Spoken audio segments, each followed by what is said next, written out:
Hello, educators. Welcome to Season 2 of Cool Cat Teacher Talk, where we talk about what matters in the classroom. Ever wondered how remarkable teaching happens? Find out right now at Cool Cat Teacher Talk with award-winning teacher Vicki Davis. Get insights from top educators, tech tips, and inspiration to elevate your teaching. Today, we'll have a show that covers a variety of topics important to us teachers. First, I'll share about goal setting and give you a link to some free goal setting tools that I use as I plan my year, with some questions that we all should ask ourselves as we plan. Then we'll talk about some of the basics of teaching in the classroom, including lesson design, classroom management, and student engagement with an expert teacher coach. Then we'll dig into the new Apple Intelligence features that mean that now your students have access to not only tools that will write for them on their phones, but a brand new AI calculator for both the iPad, iPhone, and Macs. There's also a feature that records and summarizes phone calls that might actually be a tool for teachers that we really need. But we need to know that parents can use it too. So we're going to see what one expert says as we talk about screen time challenges and banning mobile phones with expert Jordan Shapiro. Now, let's get started. So every year I begin by looking back, and I ask questions as I plan my next year. Let's listen to episode 827. This is an excerpt of episode 826 of the 10-Minute Teacher Podcast. To listen to the full show, go to coolcatteacher.com/E826. Episode 826. 28 questions to ask yourself as you plan your year. Sir Anthony J. says the uncreative mind can spot wrong answers, but it takes a creative mind to spot wrong questions. As we start a new year, each of us has different circumstances.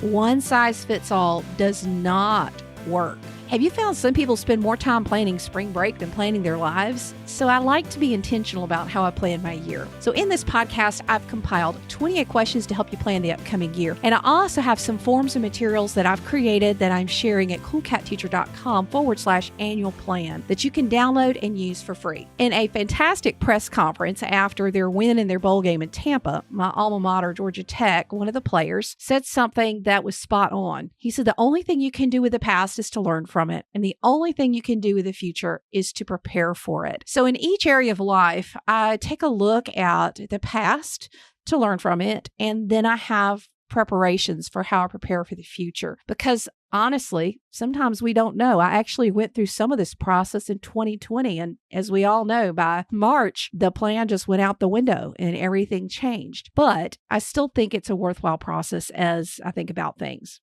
So the first category I start with is days. Now, a lot of people start with goals, but I do not. And I will get to goals to show you how I get there here in just a minute. Sir Isaac Pittman said, well-arranged time is the surest mark of a well-arranged mind. So before we plan, we need to learn from our past. I have two forms you can use as you do this process. So first, I look at every month on my calendar for this past year, and I ask myself, question number 1, what went right? So remember, this is an observation. So I want to mention one of my best books of the year, John Acuff's All It Takes Is a Goal. He wrote about creating your best moments list. Now, right now is not the time for that, but that is a great thing to start doing because you will start realizing if you keep a list of your best moments that they're not necessarily planned, but they just happen upon you when you're in the yard or when you're with a family member or you're just in the right place at the right time. And so a lot of my planning has to do with creating opportunities for those best moments. So pick up that book if you're interested. But then I look at the year and I ask myself a question. Question number 2. I got this from Michael Hyatt when I went through 5 Days to Your Best Year Ever course about 10 years ago. Question 2, as I look at each month of this past year, is what was missing. Remember, you might not have something for every single month. Then I enter preparation mode and I look at my days. So this is where you might start thinking about goals, but I'm not quite there yet. So I have a spreadsheet for you called Annual Plan. I have 2 copies. One has a macro in it that will print a summary sheet for you, that's pretty cool. But if you don't like to enable macros in Excel or your work has turned that feature off, then download the regular spreadsheet and print the copy with the blanks or just print individual pages. So I'm not going to get too deep into the spreadsheet because it has instructions in it, but I am going to share in this podcast the questions that I ask using the spreadsheet. So what I like to do is look at the big picture of how I spend my days this upcoming year. So 365 days. It's going to be a little different than you because I work at school, but I also work writing books, creating podcasts, and writing about awesome technology for you. So when you open the spreadsheet called Annual Plan, you'll see the steps at the bottom and just follow those. John Maxwell says at the beginning of each month, he reviews his travel plans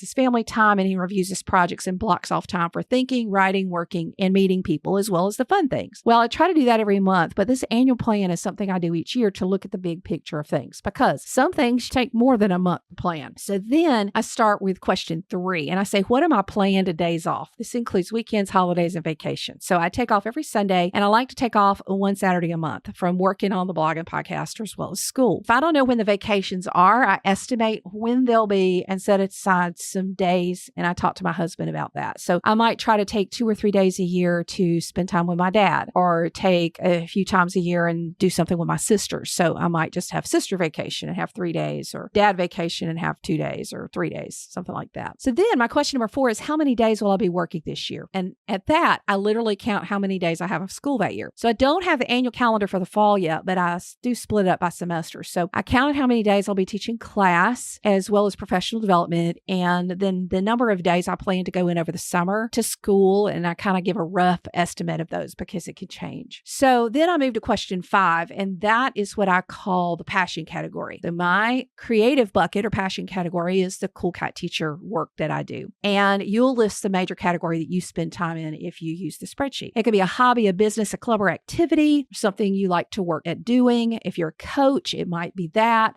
When I had young kids, my children were that category. Question 5 is, how many days will I work on my passion this year? When I say day, that's like a full day dedicated to that activity. So I split this up by major tasks. I know I'm going to spend 1 day a month on administrative tasks and bookkeeping. So I'll set aside 12 days a year for that. I also set aside 1 or 2 days for final bookkeeping and taxes, both personally and for Cool Cat Teacher. So then we get to a vital place here. Selwyn Hughes says, you don't grow old, you get old by not growing. The category where the magic happens is the growth category. Babe Ruth said, yesterday's home runs don't win today's game. So while learning is something I do twice a week in small 15-minute chunks in my Innovate Like a Turtle habit, I'm talking about larger blocks of time for learning. So question 6 is, what skills do I need to improve so that I can grow and improve in my chosen field? There's some fascinating 2004 research from Acevedo and Crowley, which demonstrated that once students receive as little as half an hour on self-regulated learning, that those students outperform students who did not receive the training. So since reading that research some time ago, I set specific learning goals for myself. So it's not just learn something new, it's spend a day learning about formative assessment.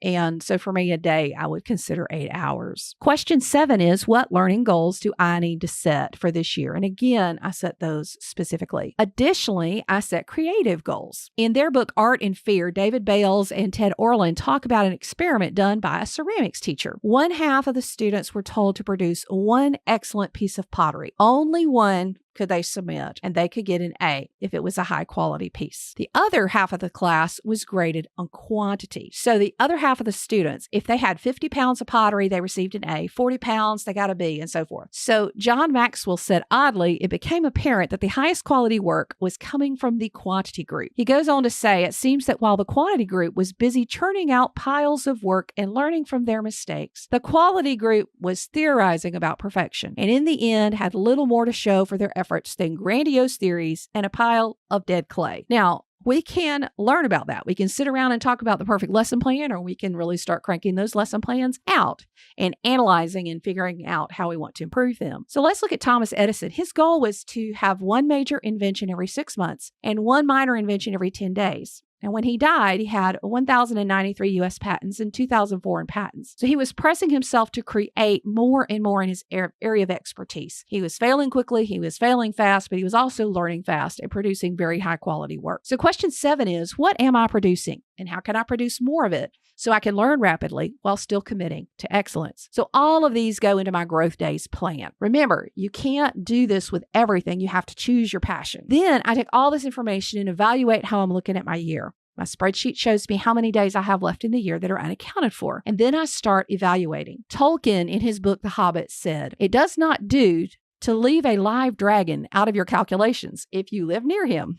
So this leads to question 8. How will I plan for the unexpected? Face it, we work with kids, we work in schools, and there be dragons, whether it's getting sick or life events or weddings or funerals or plans with friends. I always go back and give myself a cushion. So next, as we move forward, I start making hard decisions about my year, because there have been years that I have done this process where I started running out of days. I start making hard decisions about my year, and I start looking at goals. So often I know my goals, and as I build my spreadsheet, I build them in. However, sometimes I have something I want to do, and now I have to make hard decisions. Question 9. Are there any major goals I'd like to add to my plan for this year? Legendary Russian actor and director Konstantin Stanislavski, I believe I'm saying that correctly. Sorry if I'm not, to my Russian friends out there. He had questions for character development, but I like to apply those to my goals. What do I want? Why do I want it? What will happen if I don't get it now? What happens if I do get it now? What must I overcome? So this leads to question 10. What am I willing to give up in order to pursue this goal? Now, it would be easy to say, hey, I'll just stop looking at Facebook, but I'm talking about the big commitments that are taking time. So now I go back to my annual plan and I start getting serious about how I'm going to spend my time. I say yes to some things, and that means saying no to others. So I get that rough plan, and then I'm going to continue by asking myself some more questions. William Shakespeare said, "No legacy is so rich as honesty." Atticus Finch in To Kill a Mockingbird said, "Before I can live with other folks, I've got to live with myself." The one thing that doesn't abide by majority rule is a person's conscience. There is a gap between knowing what I want to do and doing it. And sometimes the biggest obstacle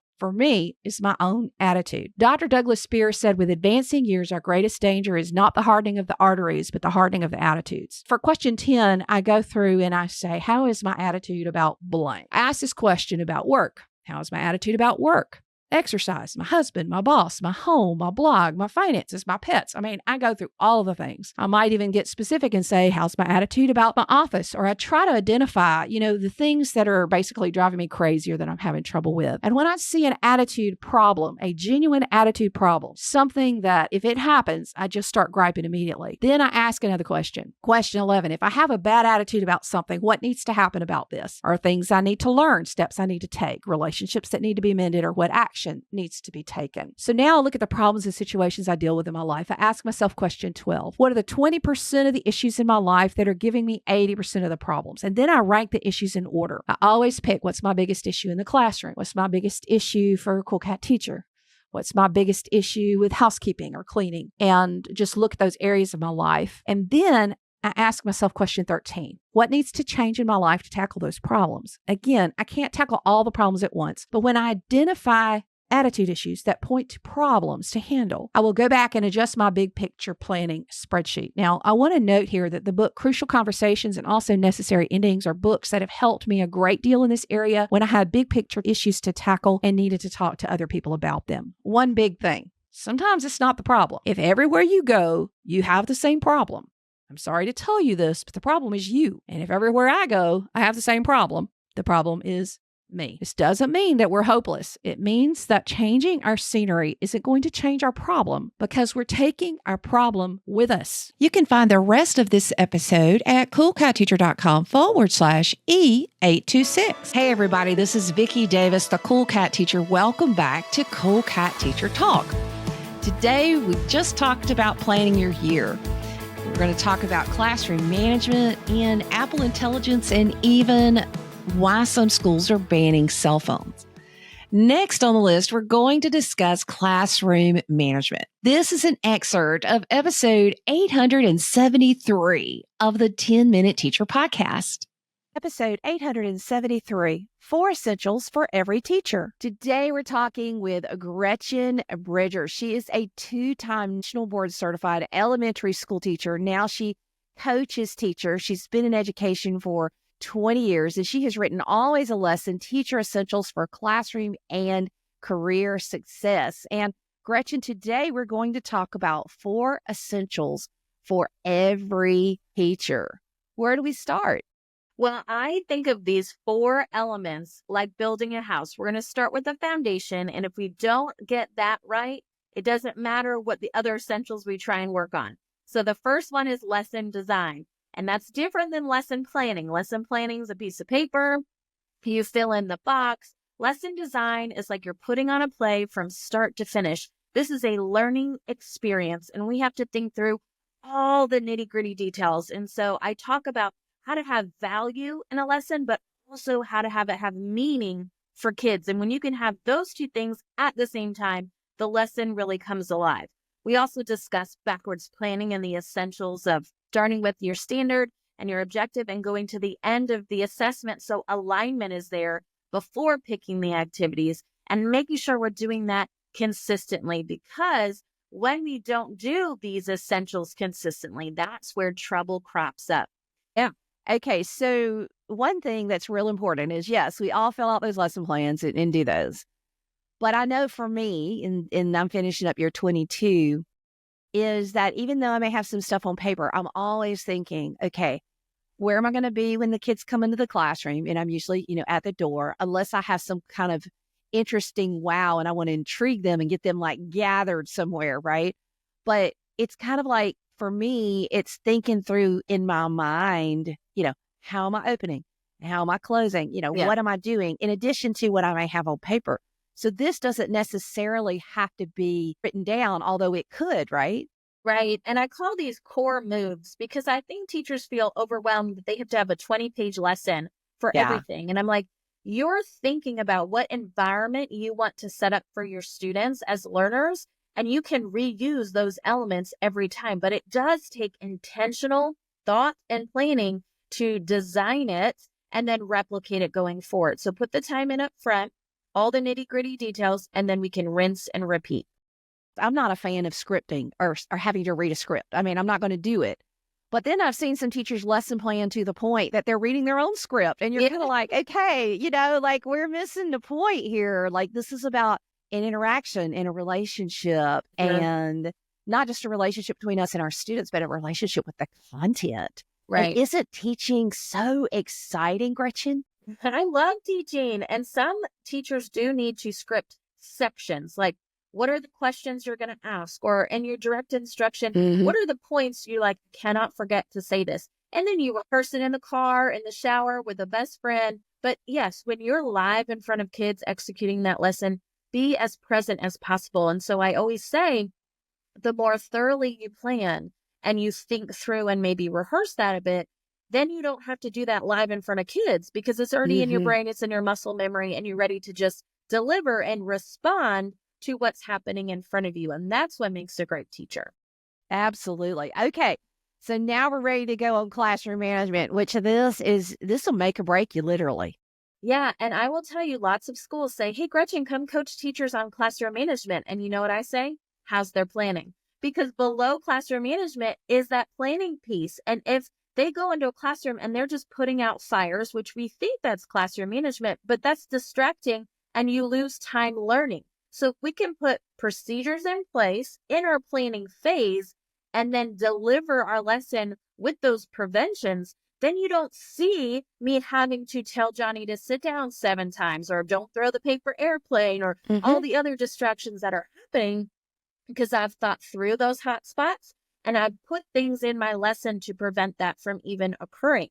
And so you might come in a classroom of a fantastic teacher and think, I don't see them having to address any misbehaviors. And it's like, yeah, right. That's the point, is that it's invisible because so much time of that was put into the protocols of how to run an efficient, productive classroom. And so it really takes, again, that thought of what could happen?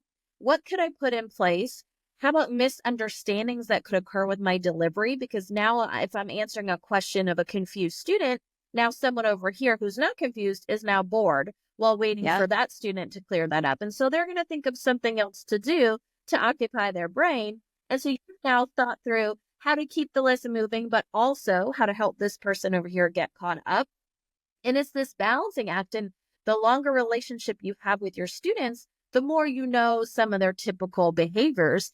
You can spot them early and you can add new systems. And it really has allowed classroom management to run smoothly.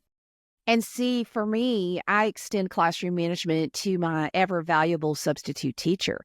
Some people, I've subbed for others and they leave me 10 minutes worth of work for a 53-minute period.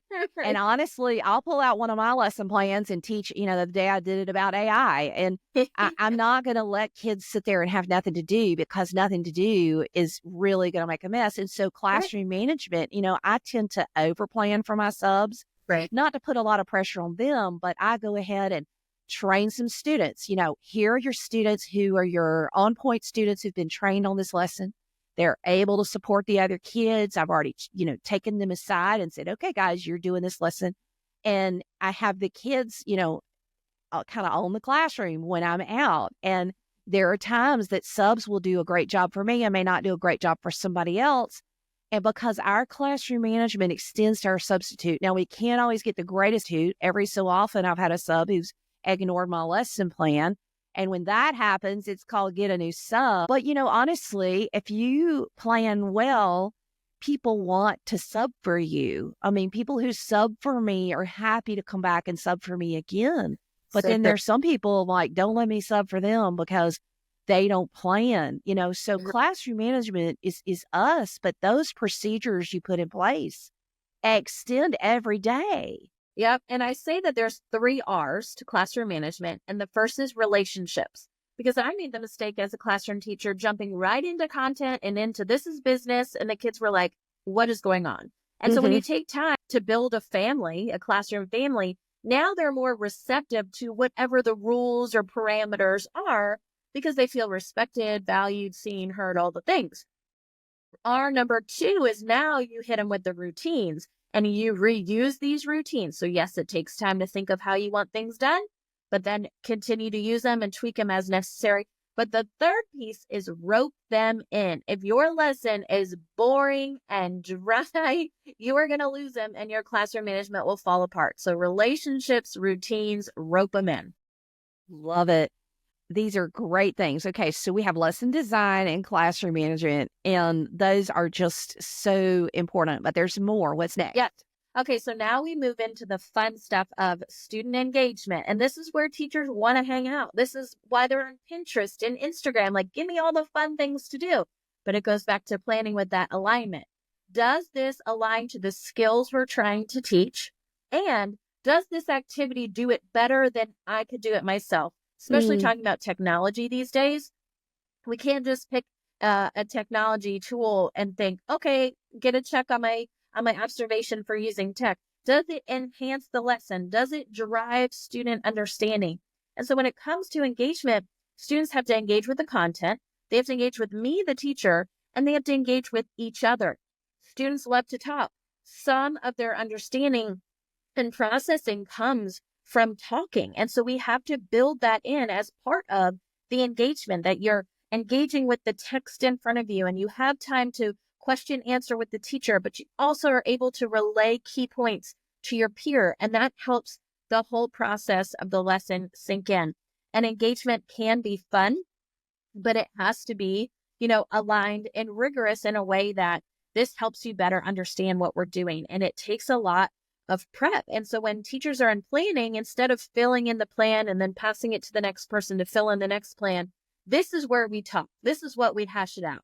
What does this look like? How can we do it better? What questions are we asking? What ideal answer are we hoping to hear? How are students going to be paired up? What's the pacing? What's the goal of this activity? What's the student outcome, or what are they producing? Getting really granular with that stuff. And that's how we get better at the dialogue between the teachers and throwing those ideas around. And it comes back to their behavior. Are they engaged with behavior? Cognitively, are they engaged? Emotionally, are they engaged? And this takes a while. So teachers may hang out and miss brick for a while until they really gain confidence and competence. And, as you talk about all this, some people see cooperative learning as a nice to, but it's a have to. I just finished a great book by Adam Grant called Hidden Potential. And in there, he really goes into something called collective intelligence. If you have one ox, it can pull 5,000 pounds. If you have two, they can pull 15,000 pounds, That's right? And but collective intelligence happens when kids know how to work in groups and engage in pro-social behavior. And you have to be careful about narcissistic behavior because narcissism kills group productivity. It does.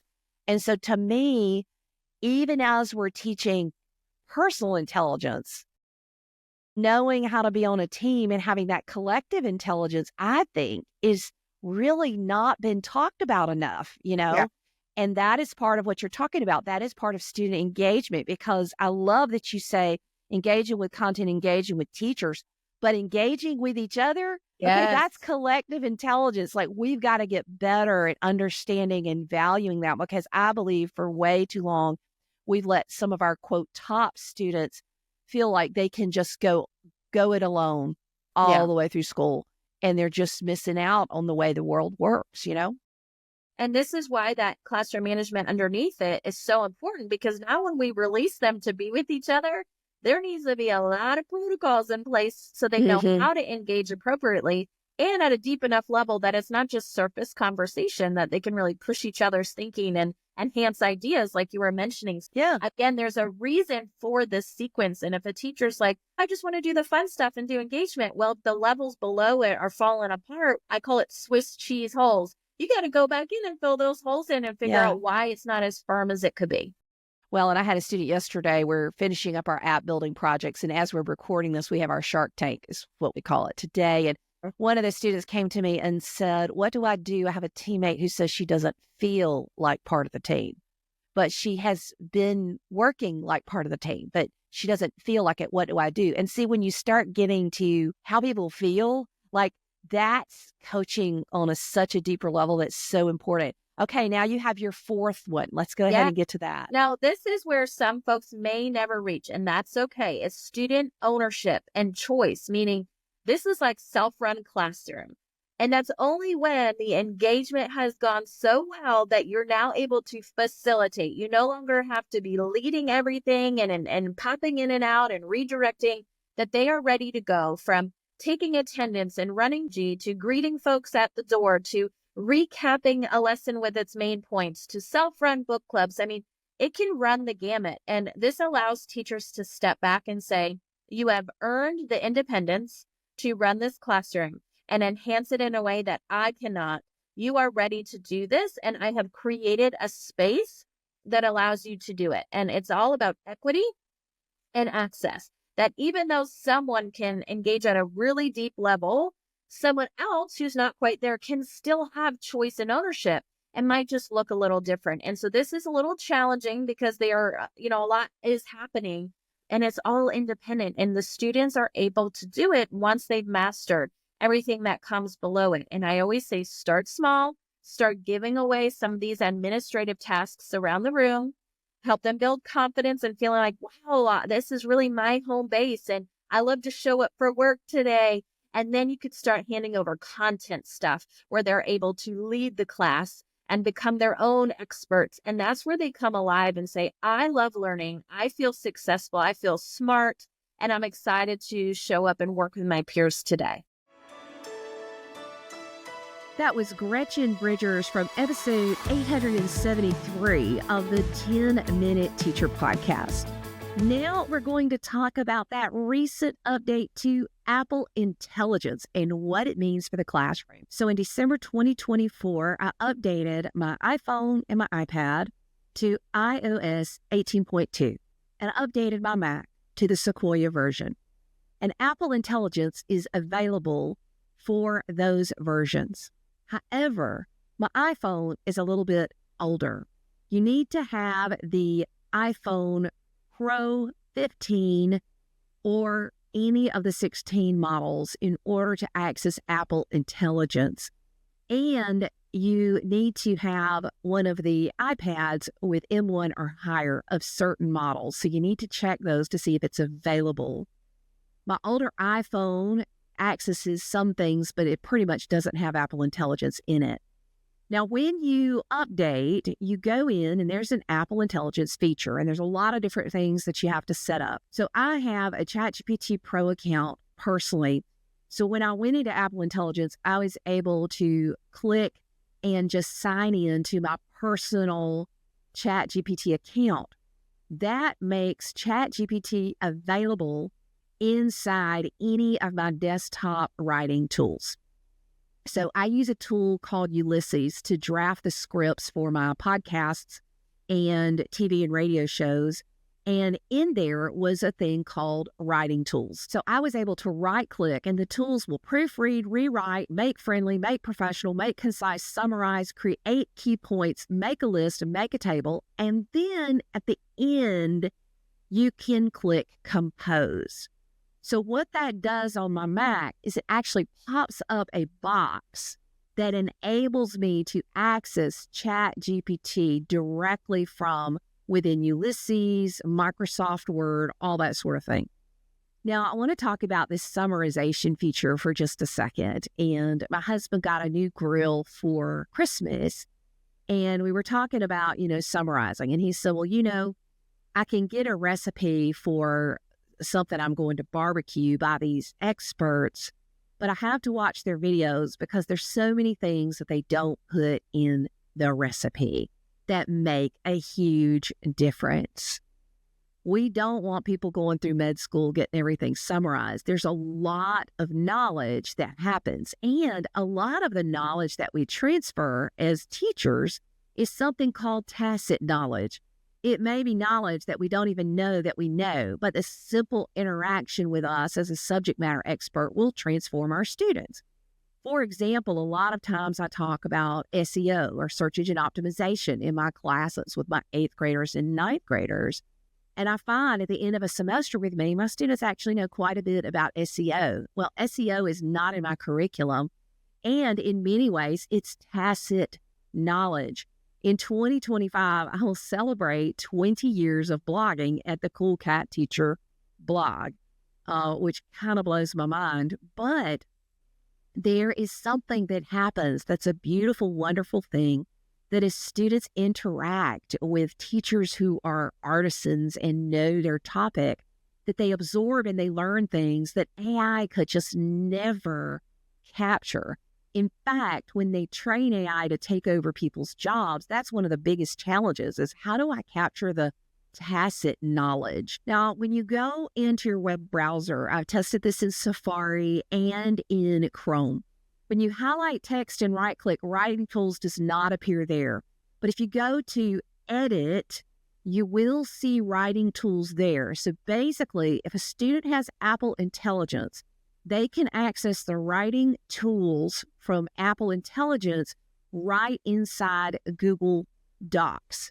Now, in a personal Google Doc, so just remember that even if a student doesn't have Apple Intelligence, they can highlight the text that says refine the selected text. And the options are rephrase, custom, more formal, more casual, bullets, and summarize. But you're not off the hook because you can go to custom and students can access Gemini inside Google Docs. So if they go in their web browser to edit and writing tools, they can access Apple Intelligence features, the basic ChatGPT, and if they have ChatGPT Pro, they can access it. But they can also, on a Mac, running Apple Intelligence, access it within Word and any other writing tool as well. Also remember that a lot of these features are available for Copilot and a PC. So what's happening is all the apps, all the tools, every single thing that our students use is now having the ability to write and summarize built in. Now, I want to make a point here that you have to have knowledge in order to supervise artificial intelligence because artificial intelligence makes mistakes.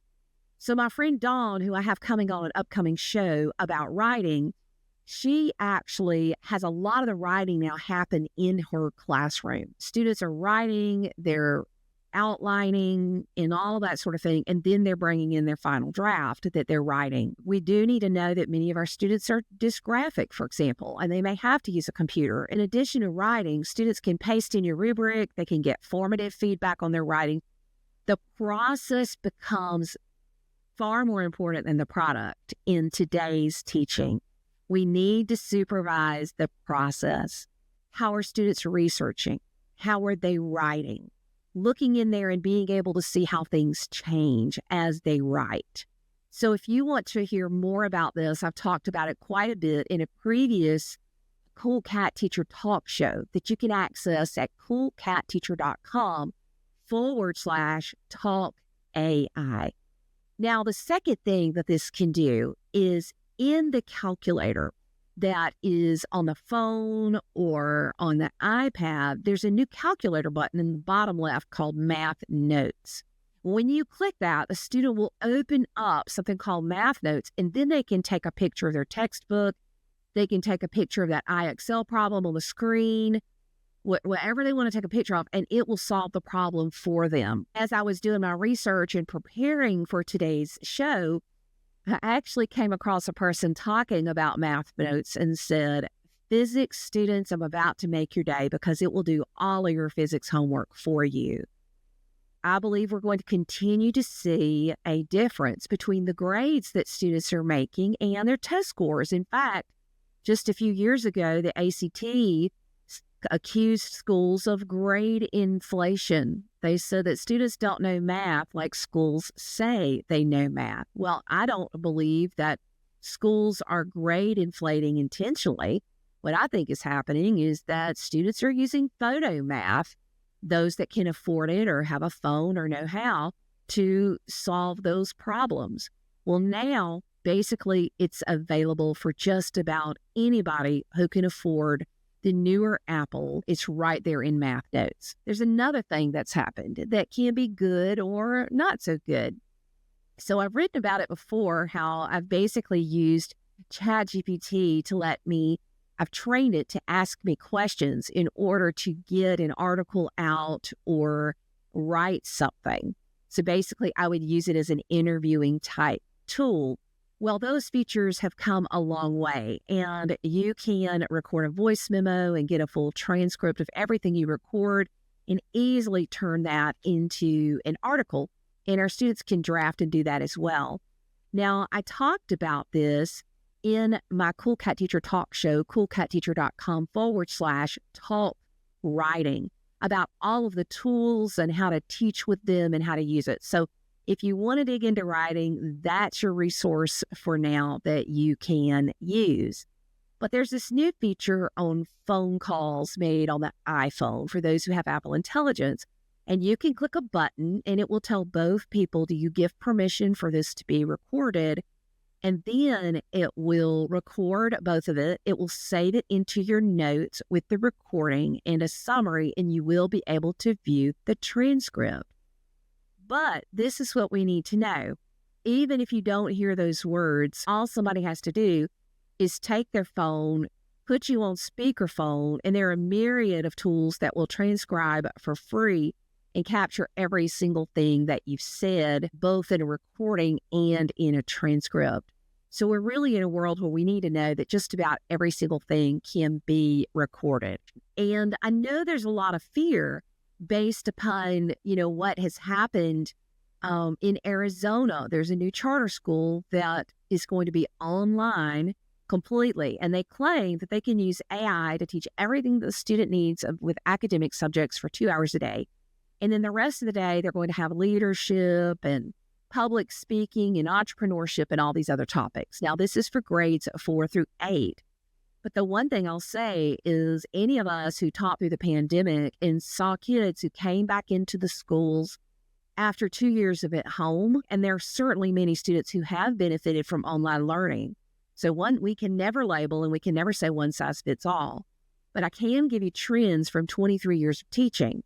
And the trend is that many of those kids who were at home, I would say grades 4, 5 through 8, at those times where we're really teaching social skills as a teacher, there are things I'm having to teach 8th and 9th graders that I really shouldn't have to teach 8th and 9th graders, social skills and interacting. So I am definitely not one who is going to believe that AI can completely replace teachers. Now, is there some low-hanging fruit? Are there some things that we can do? Yes. I use artificial intelligence to teach Python programming. I teach more Python programming than I could ever teach before. It's incredible. I teach it to 8th, 9th, as well as my AP Computer Science Principles class. And I had a 100% pass rate on the AP test for that course this past year, which was my first year of teaching it. And it was largely due to the fact that I used AI tools to help me in appropriate places. So now, what does this all mean? What this means is that artificial intelligence is available to all of our students. The last statistic I saw was that not even half of teachers had been trained on the effective use of artificial intelligence. Now, I know artificial intelligence gurus who are going around just thinking it's the greatest thing ever. This is like a sharp sword or a sharp knife. Got a really sharp knife this December, and it cuts great. As long as I'm cutting onions and potatoes and tomatoes and things that need to be cut, it's great. But that thing can cut my finger in a heartbeat, and I have to be really, really careful with it. Likewise, artificial intelligence is a super sharp, useful tool that has to be supervised because it can endanger our students' education if we don't use it wisely. And if we don't adjust policies, I think this is going to push many of us towards changing how we view homework and the types of things we give as homework so that we don't exacerbate the AI divide. And we need to just assume that all of our students have access. We need to teach them how to use it appropriately. And we need to invest in professional grade tools for our teachers. Our teachers don't need to be using the plain Jane version of ChatGPT when there's so much power available in the full version. Most of the tools for teachers are just kind of built on top of ChatGPT. So I personally would rather just use ChatGPT Pro. You can also use Copilot and license it with your school. And that's really the best way to go because that keeps the confidential private data from going to a big tool like ChatGPT, which you don't want to do. So again, go to coolcatteacher.com/talk AI. And if you want to talk about writing, go to coolcatteacher.com/talk writing. So this brings us to what are we going to do? So the LA school district banned cell phones and many other school districts have banned it as well. Now, some parents are concerned about safety, so I know of other schools that have basically said your cell phone needs to belong in your locker. Certainly, there are a lot of reasons for that, but artificial intelligence just takes us to the next level. So now we're going to talk to thought leader Jordan Shapiro about this controversial topic and see his take on banning mobile phones, screen time issues. This is episode 874 of the 10-Minute Teacher Podcast with Jordan Shapiro. Jordan Shapiro and I ran into each other in the lobby in Saudi Arabia where we were both speaking at the Sync conference this past May 2024. He wrote the influential book, The New Childhood, Raising Kids to Thrive in a Connected World, is a faculty member at Temple University and has so many other things to his name. So in your book, you really tried to redefine screen time and redefine how we're parenting with devices. Could you characterize your overall philosophy about how you encourage parents to help kids have healthy relationships with their screens? Yeah, I mean, you just said it perfectly. Healthy relationships. You know, when I wrote The New Childhood, when I was really starting to think about all these issues, it was really obvious that we were all just in the screen world, right? Like it wasn't going away. Everyone was worried and panicked about how do we get rid of it? Is it dangerous? Is it? They would say things like, "This is a great big giant social experiment, and we don't know anything." And I'm like, but it's not going away. You know, just like anything else in the world, our job as adults is to teach kids how to manage the tools, the world they experience, to just manage that in healthy ways, right? At the basic level, that's a moderation question, right? Can they balance it, right? But of course, it gets way more complicated. But ultimately, I don't think anything has shifted in how I think, which is our job is to make sure that we teach our kids how they can manage these devices, which in some ways are really amazing and powerful and wonderful and connect us with people and bring us enormous amounts of pleasure and allow us to connect with friends and allow us to stay in contact with people. And oh my goodness, I can send text messages instead of having phone calls all the time and like just get to the point. So many amazing things about this technology. And then there's also a lot of scary, problematic things about this technology. And it's really easy, as we're seeing all the time, to see people develop really unhealthy relationships with it and unhealthy patterns of use with phones, with social media, with video games, with all of those things. And so what I was really trying to do at the time I wrote The New Childhood was to say, hey, parents, hey, teachers, hey, anyone who's responsible for kids, our job here is to figure out how the heck we're going to get people to know how to live well with this technology. Because just like anything in all of human history, right, it's got its pros, it's got its cons, and we have to learn how to raise people who have the proper values and the proper ethics to be able to make the right decisions about how they live with these tools. I think my kids were like 4 and 6 at the time, and we'd hear all these horror stories about kids who had play dates, and the kids didn't even play. They just both sat on their iPads on opposite sides of the room. And so I sort of was pushing for, okay, like if they want to play with the video games, I'm not sure that's a bad thing to do, but what we really need to do is make sure they're playing in social ways, right? And then I pushed that a step further, which was really pushing for parents and adults, any kind of caregiver or educator, to be interacting with these devices with them. 2 reasons. One, because we didn't want to lose the valuable social time, right? We know so much research, the eye-to-eye contact, the back and forth conversation. This is where brain development happens. That's not even a question, right? The scary thing about a kid on a device all day is they're not getting that, right? So we don't want to lose any of that. So maybe we can get that to happen with the device. But at the same time, it was also this idea that how can a child ever learn to live well with a device if it's not modeled by the adults around them to show them what that looks like? And so that's also a reason I was pushing for it. You know, when my kids were little, I would play video games with them. And after 30, 40 minutes, I go, time to stop. It's starting to make me feel tired. I think we should do something else instead, right? Just trying to build those healthy patterns of knowing how to stop, of being attentive to your own mood, of being able to say, hey, how does this make me feel? Is this working? Is this a positive experience I'm having with this, or this is a negative, right? That's the real scary thing about it, is that we all watch so many kids who are using this technology and they don't even feel good about their use, right? They don't have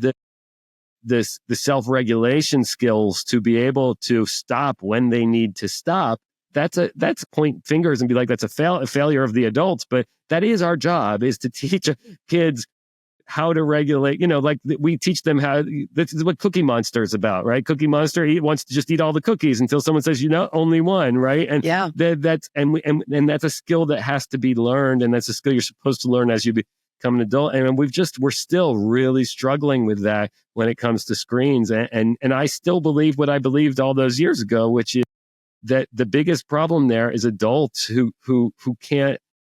aren't having nuanced enough thinking about it to be, they're just going with what I called in the book the on-off switch mentality, which is like, it's so binary, right? It's so like they're either on it or they're off it. We either ban it or we let them use it. Bro, there's a lot of spectrum in between ban and use. Yeah. So last spring, I read some research about, it was done at a college level, and basically they put a cell phone on the desk in the front and gave the students a test. And then they also did it where there was no cell phone in the front, and they measured a multi-point drop in working memory, and just when the professor had it on the desk. So my approach changed, because I use, if we're filming, if we are making apps, obviously my students have to test the apps on their mobile devices. If we're doing something that requires a mobile device as part of instruction and as part of the lesson, we get them out. Otherwise, I literally don't even want them in my room. I don't want them buzzing. I don't want to phone out myself, because I do, as a teacher, anecdotally. I mean, you're the researcher, so you look at the big data sets. I just look at my students, right? And anecdotally, when I got my phone out, I noticed my kids like reaching for their pocket or their backpack, an immediate distraction. So LA schools, for example, completely banning all cell phones. None at all. So me, the teacher who actually does use cell phones sometimes, I'd be in big trouble because I actually do use them every so often. I wouldn't be able to do that at all. So in light of all of your research and everything you've done, what's your opinion of this approach of complete banning or partial banning, or saying, okay, if we're learning and not using them, I don't want them? I'm sort of mixed on this at this point.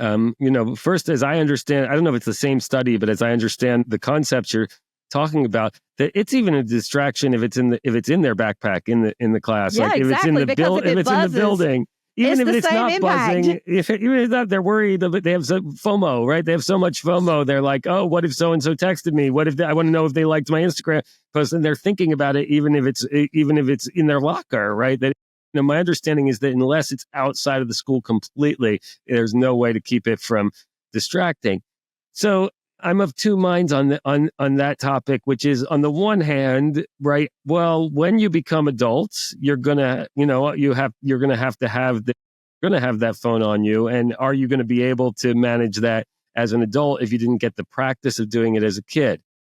That's one concern I have. I remember when my kids were in kindergarten, the kindergarten teacher used to say, most of what I do is just teach them how to raise their hands, stand in line, and keep their hands to themselves, right? And to practice those skills so that how to have basic social skills as an adult. So there's a part of me that wonders, what's that? But then the other side is, it's so clear the current generation of kids really is struggling to find the skill to move away from their phones for any sustained period of time. And, when you hear about the kids who are privileged enough to go to summer camps and have their no phone summer camp, they're really, really happy about that. So there's a part of me that says, hey, maybe it's a good idea to make those 6 to 8 hours a day phone free, and let that be the phone free time in their lives, since it's the only phone free time in their lives. And I can see a benefit there too. So I'm sort of mixed on this. And then I have this other concern, which is, I am certainly guilty of this as a parent, right? Texting my child during school to ask them how their test went, to ask them if they remembered to talk to their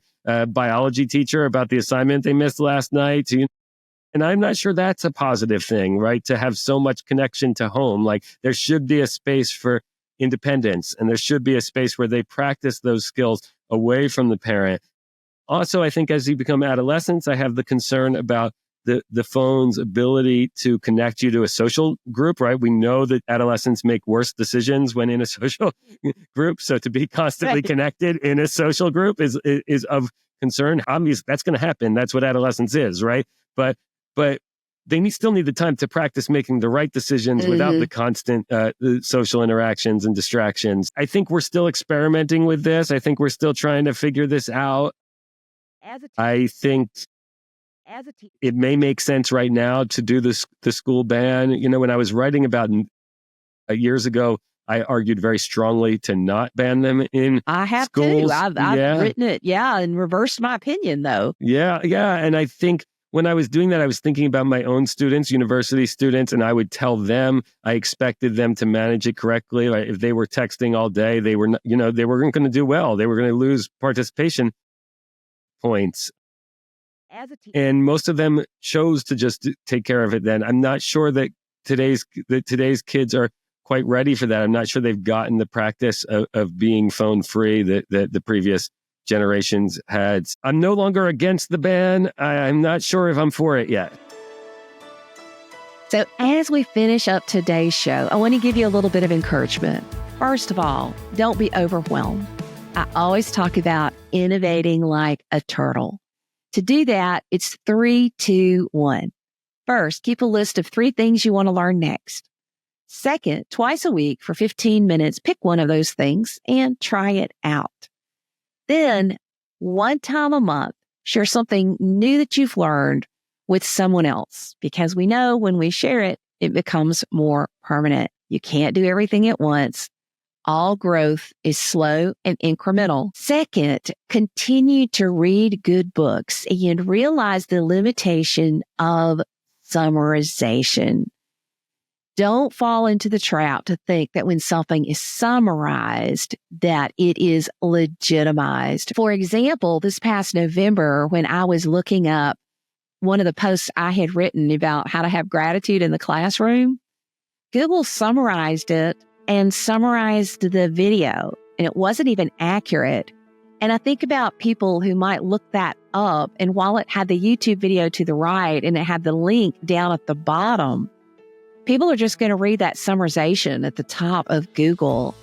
I would caution against that, not just because it's killing the traffic to so many websites, but also because summarization is not always accurate. I really dove into this in my show, coolcatteacher.com/talk writing, where I talked about that experience and some of the things that artificial intelligence is doing. But if we're not teaching our teachers about it, if we're not teaching our students about it, they're just going to think that's the truth.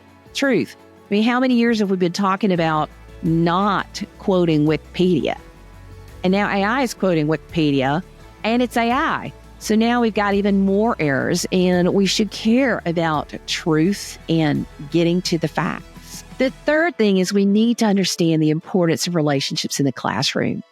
You have to relate to educate. And having those effective student relationships is more important than ever. Finally, handwritten resources.